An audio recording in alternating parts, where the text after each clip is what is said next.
4 nikmat yang Allah SWT bagi pada kita, yang mana manusia tak boleh nak beli dan manusia tak boleh nak minta pun. Yang pertama-tama Allah SWT bagi kita nikmat apa tuan-tuan? Allah cipta kita sebagai manusia, insan. Tak ada kat sini boleh minta tak, saya nak jadi manusia, saya tak nak jadi batu. Tak boleh, kita tak boleh minta. Allah pilih, Allah mutakab kita. Allah sayang tuan-tuan, Allah cipta tuan-tuan jadi manusia. Dalam hadis kursi Allah beritahu apa?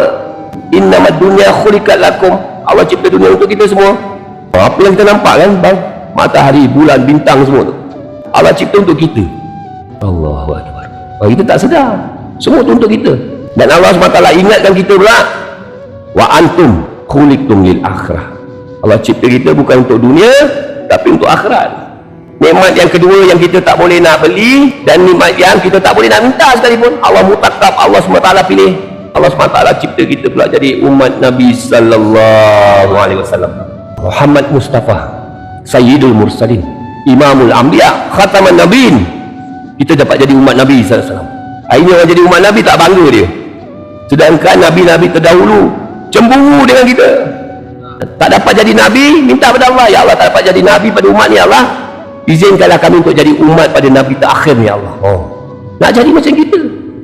Bukan saya nak samakan tuan-tuan dengan Nabi-Nabi terdahulu, tak ada. Makam Nabi dengan makam kita tak sama.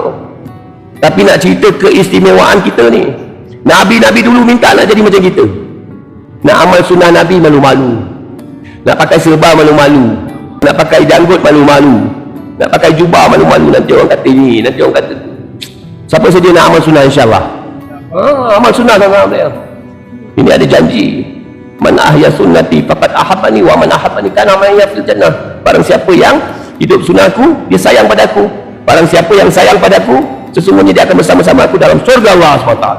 Duduk dengan Nabi dalam surga, tak nak ke? Amal sunnah. Yang ketiga, Allah SWT cipta kita, Allah mutakab kita, Allah pilih kita untuk jadi orang yang beriman di sisi Allah SWT.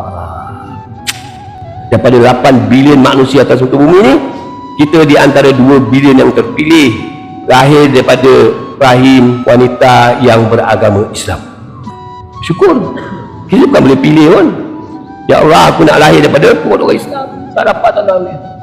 Allah pilih, Allah sayang tuan-tuan, kita dapat Islam. Beranak-beranak dapat Islam.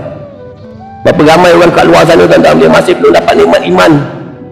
Keluar kita daripada masjid dia kiamat tuan-tuan dia. 8 bilion, 6 bilion manusia pasti dan pasti akan masuk dalam neraka Allah SWT. Pasti. Ini tugas kita tuan-tuan dia. Boleh insyaAllah? Siapa azam 4 bulan insyaAllah? Masya Allah.